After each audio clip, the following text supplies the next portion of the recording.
Hello, guys. So tonight I'm going to be discussing just different things that are actually a part of Indigenous cultures within the Americas and what they have been called today.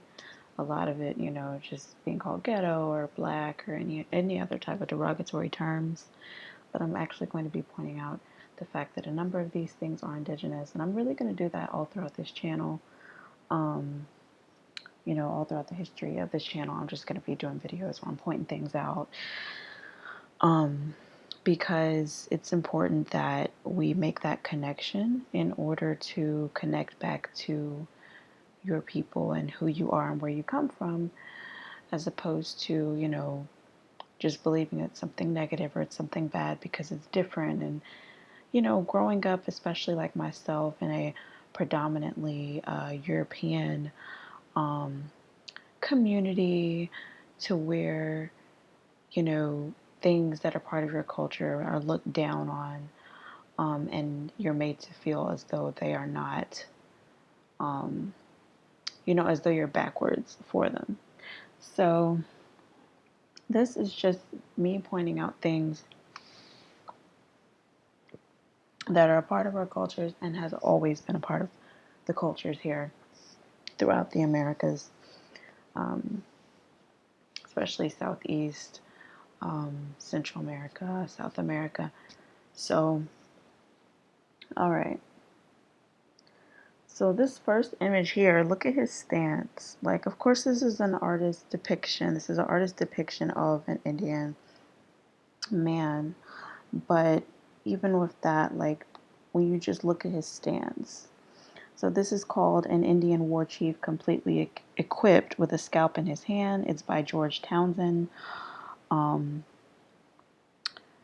4th Viscount and 1st Marquis Townsend, from 1751 between 1751 and between 1758 is when it was created. So, like, look at his stance. You definitely see um, some of our men standing like that and walking like that. And then also look at his hair. That is thick hair. That's not straight hair on his head. So that's one thing I wanted to point out. So the purpose of this, as I've briefly stated already, is just to educate, to bring attention to that which has been ignored, swept under the rug, or demonized, um, because of this demonization and this harassment received due to practicing your cultures. Indigenous culture, it has led many to dissociate from their culture and assimilate into European culture. So this is done to bring awareness to the customs we've inherited from our ancestors, and customs that many mistakenly attribute to being just of one particular foreign group, and totally ignoring the fact that indigenous groups all across the planet have different or have things that are similar, have similarities. So, for instance, the use of drums. Drums are not just used in one continent. They're used all across the planet. So this is to show that our culture is still here. It has only been named something other than what it actually is. And I'm also doing this to stop attacks on the culture and to restore the culture. So what is in the public and what is being displayed as our culture, a lot of it is a result of assimilation, just due to it being very not really having a consciousness to the stuff, and it's just being very degrading. So,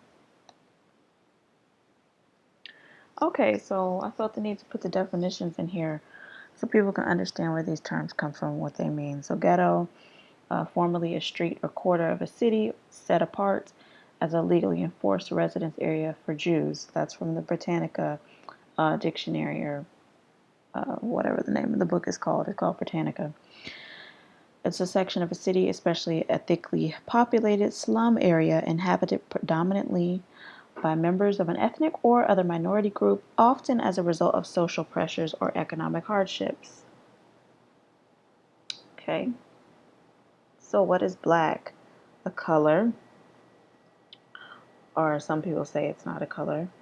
Um, but black and Negro are racial titles used by European colonists that do not denote ethnicity. And this following quote is from the use of the terms Negro and Black to include persons of Native American ancestry in Anglo-North America by Jack D. Forbes. So what this says is in 1854, the California State Supreme Court sought to bar all non-Caucasians from equal citizenship and rights. The court stated, the word black may include all Negroes, but the term Negro does not include all black persons. We are of the opinion that the words white, Negro, mulatto, and black person, whenever they occur in our Constitution, must be taken in their generic sense, that the words black person in the 14th section must be taken as contradistinguished from white and necessarily includes all races other than the Caucasian. So there you go with this term being a general term. It does not denote an ethnicity whatsoever. And that's basically what they say here. It must be used in the generic sense. So, okay. Um, Here's another excerpt from the same source. What the English meant by the term Negro when they first began to use it is not clear. Certainly it was not then synonymous with slave, as a great many persons so classified were free, both in England and in Virginia today. The term is not widely employed in Britain, although the word black is used to refer to people of various skin colors from South Asia, the Middle East, the West Indies, and Africa. Most Native Americans, if living in Britain today, would be regarded as being black, especially if their ancestry were not known. Negro was also used in a general way in the North American colonies. Some examples illustrate the use of Negro and black as applied to people of American ancestry. So there we go. Okay, so here's one practice. Head shaping. Particularly head flattening was practiced among Indian tribes in North, Central, and South America. Um, it was practiced among the Chinook of the Northwest, Mayans of Central America, Choctaw of the Southeast, and Paracas of Peru, and more people. So a method was to secure the child to a cradle board with a movable cover over the forehead, and over time, this would elongate the forehead. Incans shaped the head of male infants by wrapping their head with braided wool straps for over a year. The Chinook laid the baby flat on one board, and another board was placed on the head at the required angle and bound into place. So, among the Mayans, this was practiced among those of the higher class. And the Mayan method of head shaping, as described by the Spanish, uh, conquistador Francisco de Landa, said in 1572 that 4 to 5 days after birth, child was stretched out on a bed made of reeds or other material, and the head was placed between two boards, one at the back and one at the front. These were placed together and fastened. This often caused suffering to the child, also sometimes resulted in death, and some people had openings behind their ears because of this method. So, yeah, it's definitely something I wouldn't do today. But anyway, it says two types: oblique deformation, which is the high pointed head shape for children who would have a high ranking position in society. And then another type was the upright formation, which was a rounded skull with a flattened side, which the general population could only use. So I have a story about that because this was years ago when one of my cousins was younger, and my grandma was talking to his mother um, about the shape of his head. And she was like, get him a helmet or something, she was saying, to shape his head. And so she is not of our culture and our ethnicity. So she was offended at my grandma saying this.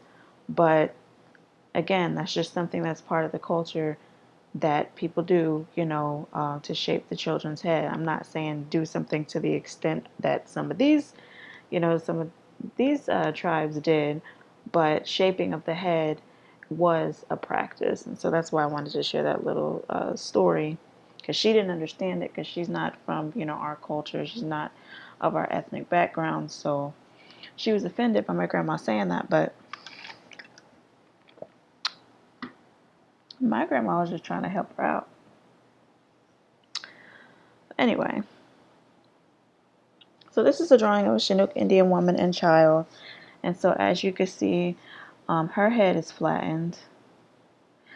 And then she's doing the same process to the baby.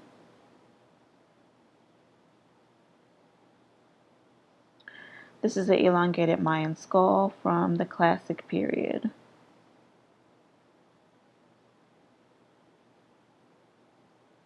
This is a ATACAMA skull. So you see kind of how it's flattened right there.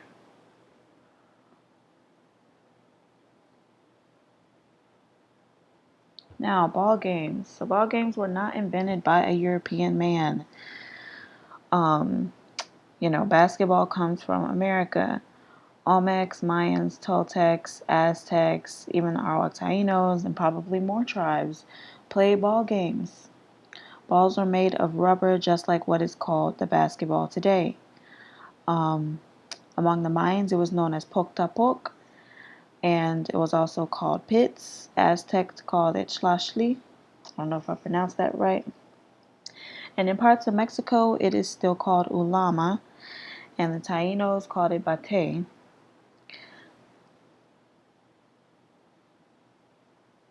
Depending on where the ball game was played, it would either go into a stone hoop mounted above the goal, like basketball, or into a ground goal, like soccer.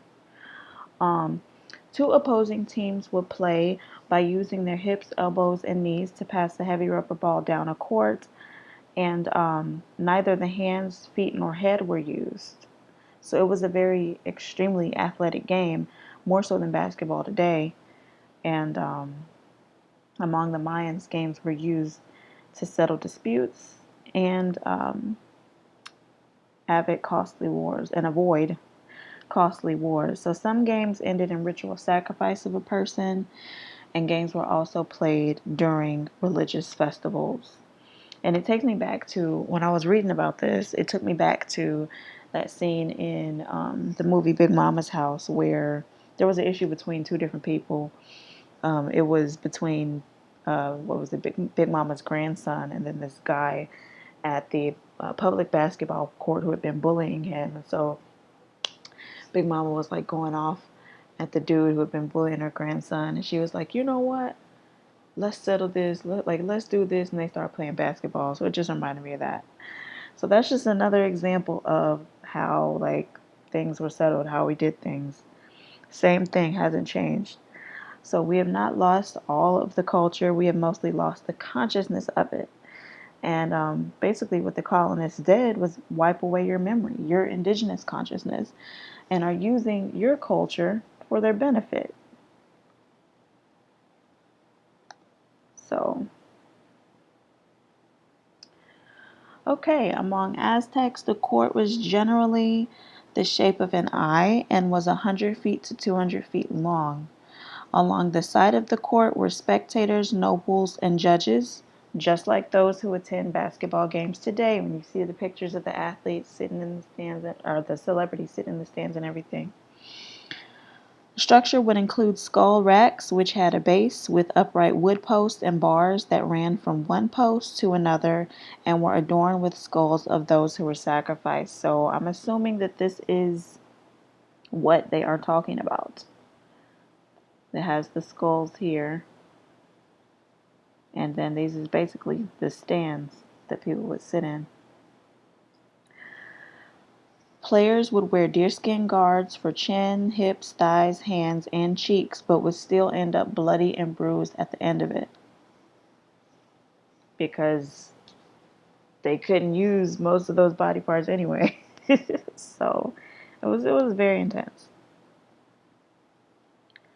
So here are two images. The one on the left is of the ball court at Ishimshe, and the one at the right is the Memphis Tigers ball court.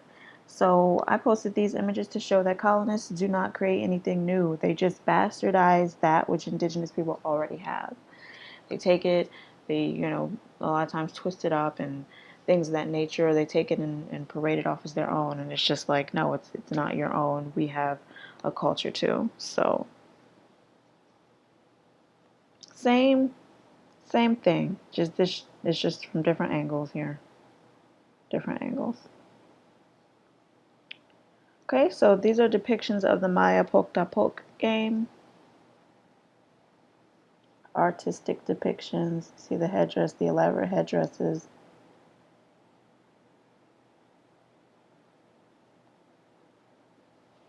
And this is an actual modern day Pok game that is being revived across the Mayan region, like in Belize.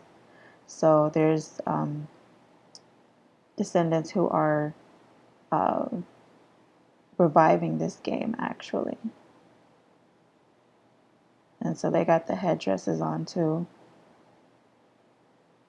And they're playing it with their hips, hitting the ball with the hips. At least that's what it looks like here.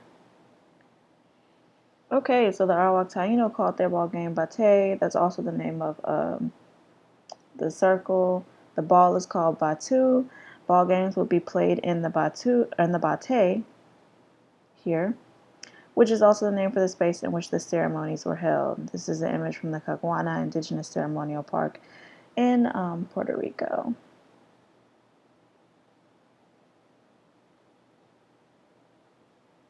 So I was like, let me look up some stats here. So 74.2% of players in the NBA are quote unquote black, for lack of a better word.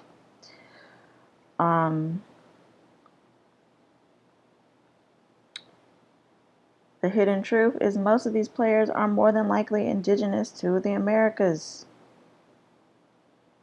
And this image is basketball player Kyrie Irving and his sister. Their mother was indigenous. I can't remember what tribe. I believe it was Sioux. But yeah, so these basketball scouts, I wanted to say this. These basketball scouts, they watch young indigenous boys from their youth to see who they can make money off of, right? So their job is literally to stalk indigenous boys. And I was watching a documentary titled Mayan Renaissance today, and in that documentary, they stated that those who are recognized as being Mayans today are actually mixed. And what stood out to me, that was interesting to me, was they were like, they're a product of what happened during colonization. Well, this woman, she said a product of rape.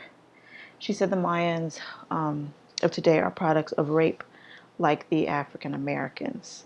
And so I thought it was interesting that she did make that comparison between the two. But I'm sharing that to just show that, for people who are like, oh, well, you don't look this way, you don't look that way, or you don't look, when people want to get on this lookism thing, what they fail to understand is that there have been mixtures that have happened throughout the years. But at the end of the day, we have held on to our culture.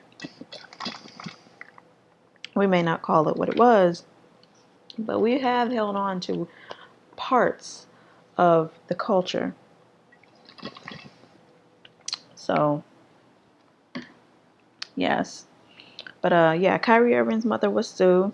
He was finally adopted into the tribe in 2018, so he knows who he is. He knows his heritage. That's why I put him up here. He's also a basketball player. So, in music, so the way we practice our music is similar to the past, such as the use of trumpets. Um, the clothing and the consciousness are the main things that have changed in a way because we've assimilated. So, Here's an image of a Mayan fresco at Bonampak in Chiapas, Mexico. This was created around 800 CE. And then to the right is the musician Louis Armstrong. So we see them, they have the trumpets here, and we see him, he has the trumpet. Same thing, different time. So clothing and accessories, a number of different designs we wear today were worn in pre-Columbian times. There was just slight modern changes. There are slight modern changes to the clothing and accessories, and of course we wear a lot more European. I will say that we wear a lot more European clothing because, again, we live in the colonies, and that type of cultural dress is not permitted in workplaces and things like that. And so we're not really creating a lot of our cultural dress anymore. We just buy what's on the racks at the stores, which are not owned by us. So here's the image of clothing, Maya clothing from the Classic period from 200 to 900 CE, Common Era. Top are the male clothings, and the bottom are the female clothings. I'm also going to be pointing out, like for instance, this headdress here. I'm going to be pointing out similarities too within how like the hair was wrapped back then, how it is today, and different things of that nature as well. So just pay attention to this image, and I'm more than likely going to come back to this image and others. And this is by Daniel Parada, the drawings are. But the hupil in, I think it's the huipil in image 2 and 4 looks like what, a lot of women we know wore, particularly like kind of back in the day, like a muumuu. I think people still may wear those, which is, the muumuu is a Hawaiian word, but that's what we call it over here. So we, a lot of us know women who wore them or still wear them or used to wear them. And so, yeah. And this wrap dress here is similar to the dresses that are worn today as well, that we wear today.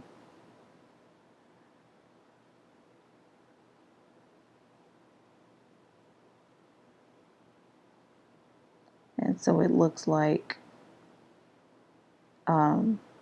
this wraparound dress actually looks like a top that I have that was created by a woman. I don't know where she's from, but if she lived in, I think she lives in like Australia or something, but if she was in America, she would be considered quote unquote black.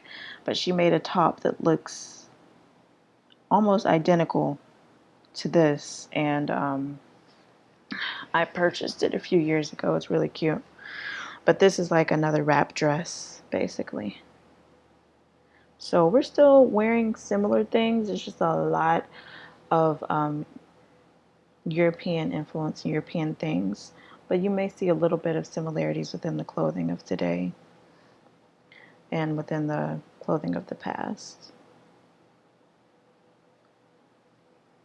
So headdresses and hairstyles. The use of headdresses and elaborate hairstyles have always been practiced among the indigenous peoples of America. So hairstyles described as ghetto or black are actually indigenous hairstyles. So here we go with this head wrap. And this is a rather a lock cap.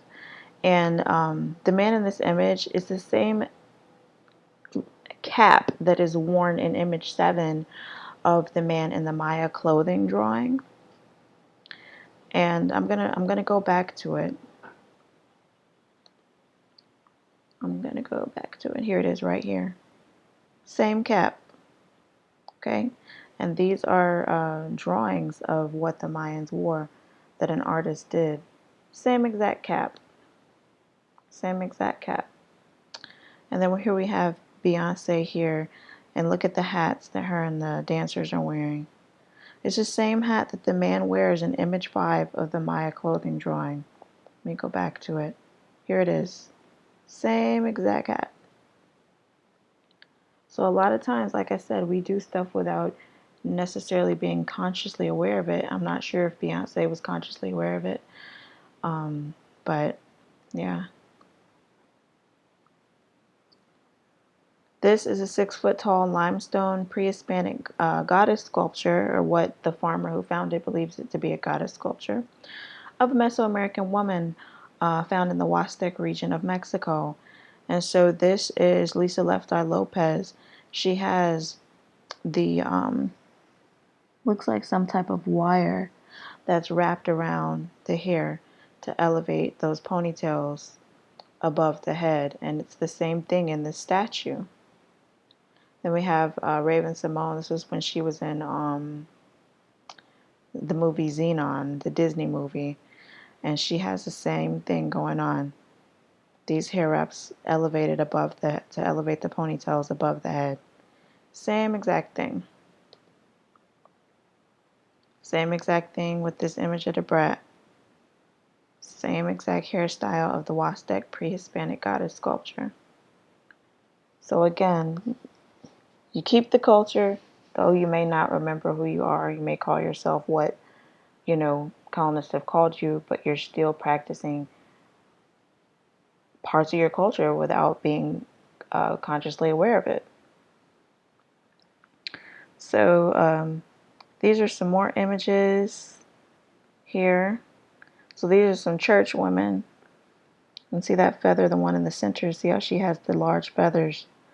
That's actually similar to some of the headdresses in the Mayan drawings that you're going to see. You're going to see these headdresses. And then this one, she has a feather, one feather hanging out, and this one has feathers just all around the top. So this drawing, like, again, our culture is hidden beneath the culture we assimilated into. So women wear these hats in the church. They wear the big elaborate hats, right? So it's in the church now, but this is something that's always been a part of our culture outside of a church before, the Christian church came here. So the first image is of California Indians with the headdresses. So they've got their headdresses. They've got, looks like some feathers there too. So the woman here in the center, her headdress is similar to the woman's image 5 in the Maya classic period drawing. So let me see if I can go back to that one to show you all. Here we go. See how she has the feathers hanging out? She has the feathers hanging out of her hat too. So that's what I meant by it being similar. Okay, so here's another one. He has the cloth wrapped around his head. This one's like looks like those little crowns that you made, or that I made, in elementary school with flowers, and you like tie them together and put it on your head. It kind of looks like he has that with some plants here as well. And then his hair is pulled back into a ponytail. But in this drawing, we see the thickness of the hair. We see how thick the hair is.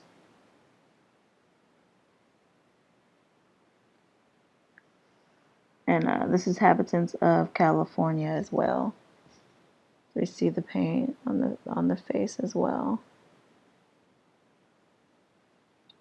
We see the nose. Look at the wide set noses. Stuff that people would automatically say, oh, it's African. These are American Indians. Wide set noses. We see the thick lips. The one in the center and the one to the left. The thick lips, the fullness of the lips, and the wideness of the nose and the thick hair. That's what we've got. That's what we've got as well. All right, so this is Maya women's hairstyles and headdresses from 200 to 900 CE. Section 4 shows turbans. So this is proof that our people have been wrapping their head in cloth before the arrival of Europeans, before the 1700s. I'm stating that again because in my other video, I remember reading different sources, and it was like saying that turbans had came from when one of the European people had taken a chief to see European royalty, European king, and they didn't want him to be dressed in the way that he was dressed as a American Indian chief. And so they said there was clothes left behind by an Indian um, man who had been there, and so they used the clothes or the turban to wrap his head. But this right here shows that before that even happened, we've been rocking turbans over here. And these are the different styles of turbans. So you see the big head wraps, things that people will automatically be like, that's Africa. That's only in Africa. Like, no, people were wearing the head wraps over here too.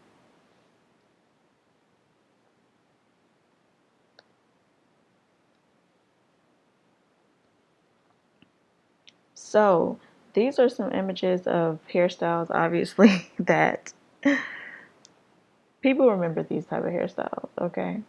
This one is obviously done to mimic a helicopter, but which I mean, that takes talent to do because I wouldn't know how to do it. I wouldn't even know how to begin to do it. But obviously, some hair was added in here, and this image reminds me, even though it's mimicking a helicopter, it reminds me of this image right here of the feather headdress. It's really elaborate. It goes back. It has the different sections. It has the feathers hanging out.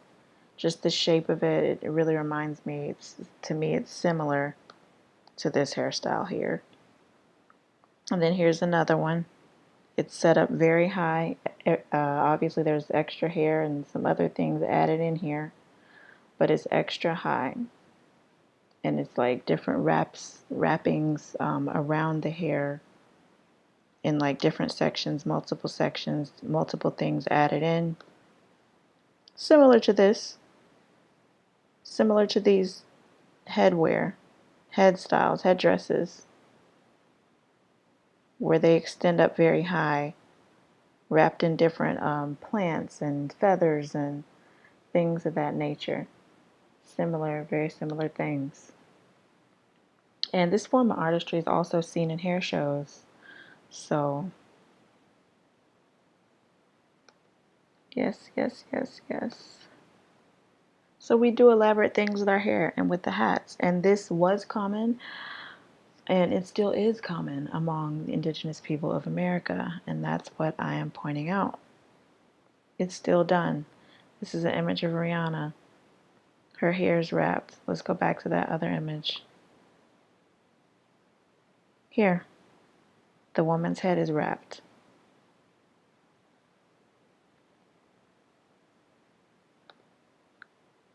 These are things we've always been doing. Head wraps are not a result of the TEON laws. I don't know if I pronounced that right. So, the TEON laws, this is a teaching by the Afrocentric community that the head wraps come from the TEON laws. And the TEON signified the social class because all women of color had to wear them. But indigenous women were wrapping their heads before this law was ever thought of. And I showed you the similarities of this image of Rihanna and the other one.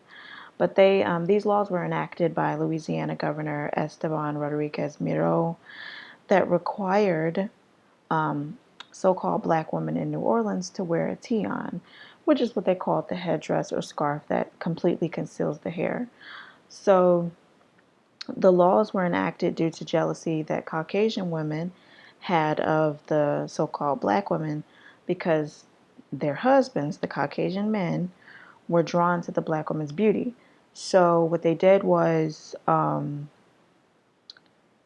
petitioned the governor saying that black women were these evil, exotic women who were purposely scheming to tempt, the Caucasian men away from the Caucasian woman. And so that's when they enacted that law for the women of color to hide their hair. So if you saw, because the thing is too, there were some women who were of mixed race and stuff, so they couldn't tell what ethnicity they were either. But if you saw these women wearing the head wraps on their head at that time, then you knew that this was a so-called black woman, a woman of color. So, yeah.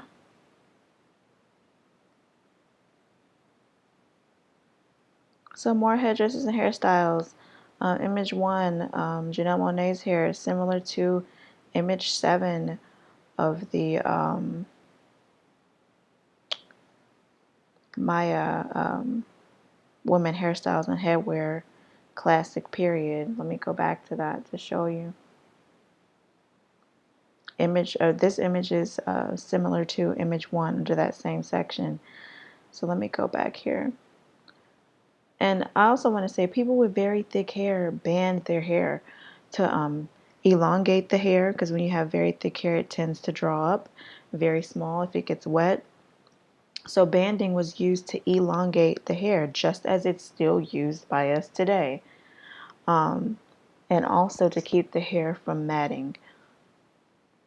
So, especially if it gets hot and you have your hair down and, it just frizz up and it'll just get, it could mat, just a whole lot of things. So the banding was used to elongate your hair and to keep it from doing that. So let me go to this image of the Maya women hairstyles and headwear to show you the similarities between these images and the depictions. Let me see here.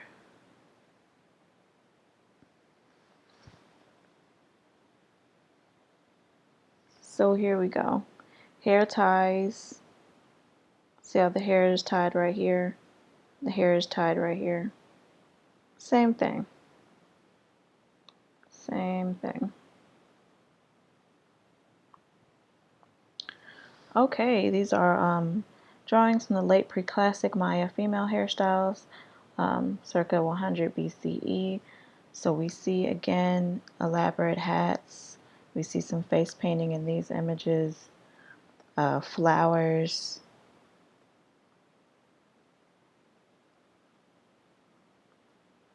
So very elaborate headdresses. This is a pre-Columbian carved wood comb in Peru.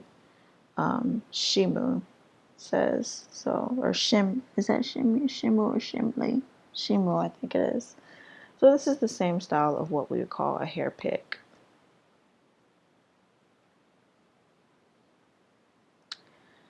And here we have headdresses worn by Lady Cabell of the Maya Waka Kingdom, and headdresses of Mayan people in other unknown areas. So again, we see the head wrappings with some plants sticking out of it, maybe some feathers too. We see elaborate headdresses with feathers. Here's one with plants. Look at how her hair is wrapped. Look at how this hair is wrapped, which I showed you all an image of a man with a lock cap on earlier that looks similar to this.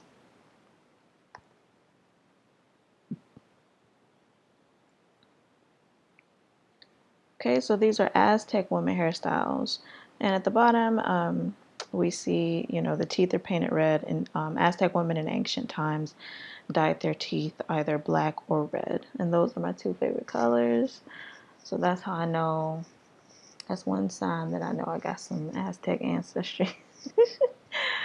But yeah, so here's some hairstyles. Straight hair. Again, there was not one phenotype among just all American Indian nations. There was different phenotypes and everything. There was people with straight hair. There's people who had thick hair like mine that straightened their hair, as we still do today. So yeah, this image right here, this is actually how I wear my hair. Here it is in color. This is actually how I wear my hair when I get ready to go to bed. I basically tie it, make two ponytails, and then I take one and pull it to the other end, pin that, and then the other, pull to the other end and pin that, and it actually ends up looking like this. And then I wrap it up and then I go to bed. So I thought that was quite funny. And here's an image of, oh, I can't believe I just forgot her name. Monique? Monica. Oh my God. I'm like, I know this girl's name. Monica. This is the image of her, but her hair is similar to the way it's laid down. The way she has it laid down here, and the side of the hair is short. It's similar to this one. The only difference is the angle, and it's not as long. But it's a similar concept. It's the same concept.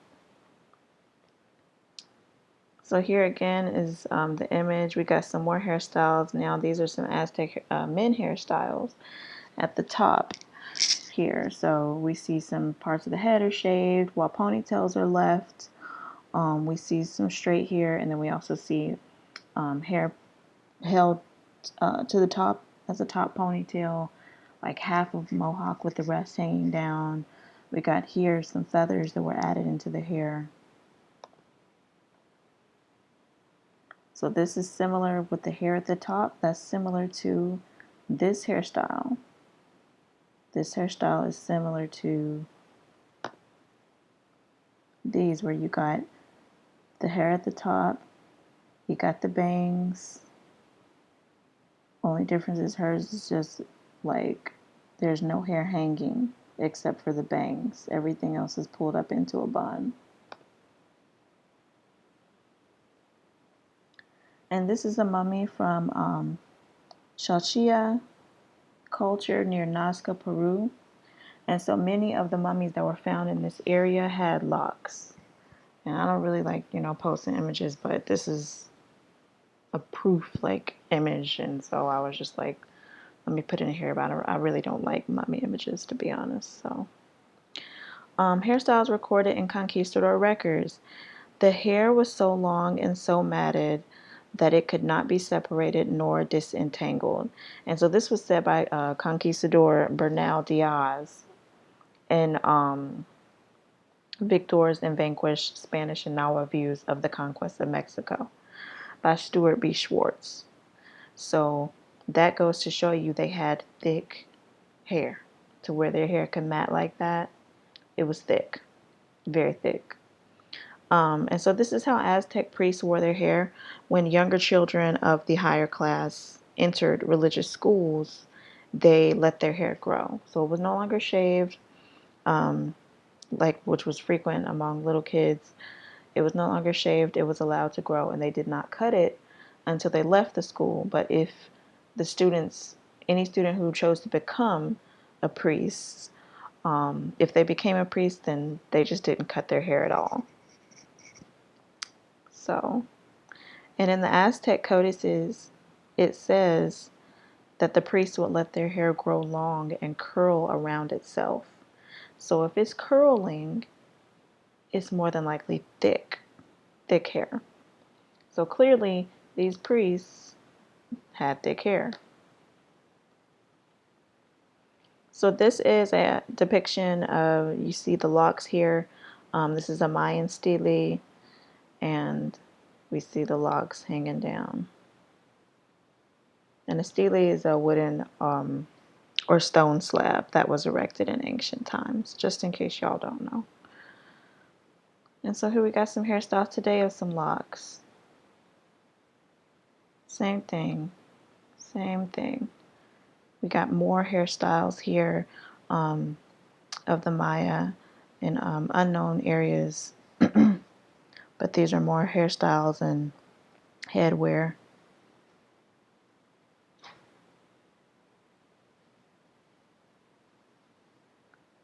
So here we go. He tied his hair up, which I showed you all in the other previous pictures. So his hair is tied here. And then we have Leslie Jones here. Look at how her hair is. And then look at this depiction here. So it's the same thing, guys. Like, same thing.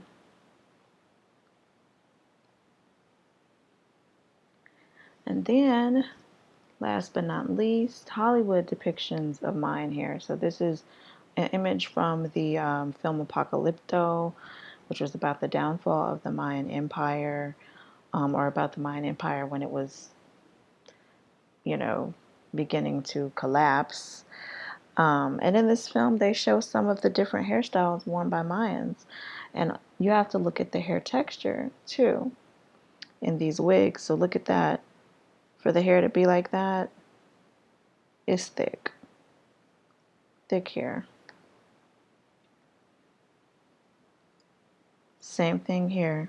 Even though obviously these are wigs, the depiction of the hair is thick, locked hair, very thick hair.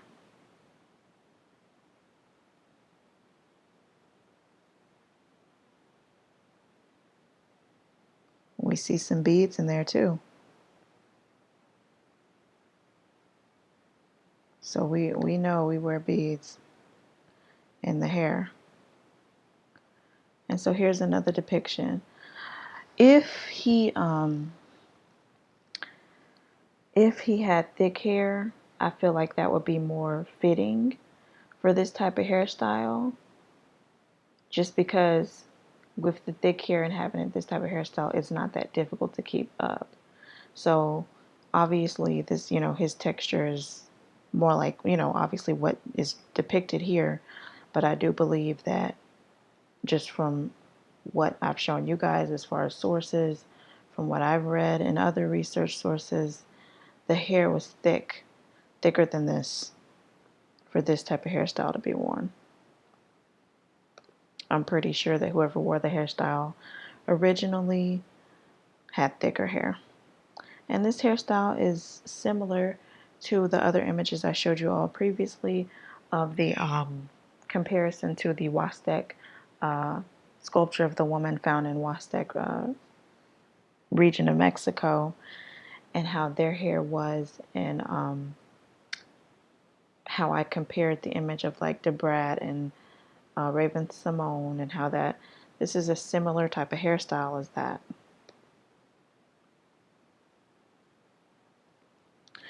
Alright guys, so that's the end of the presentation. I hope you enjoyed it.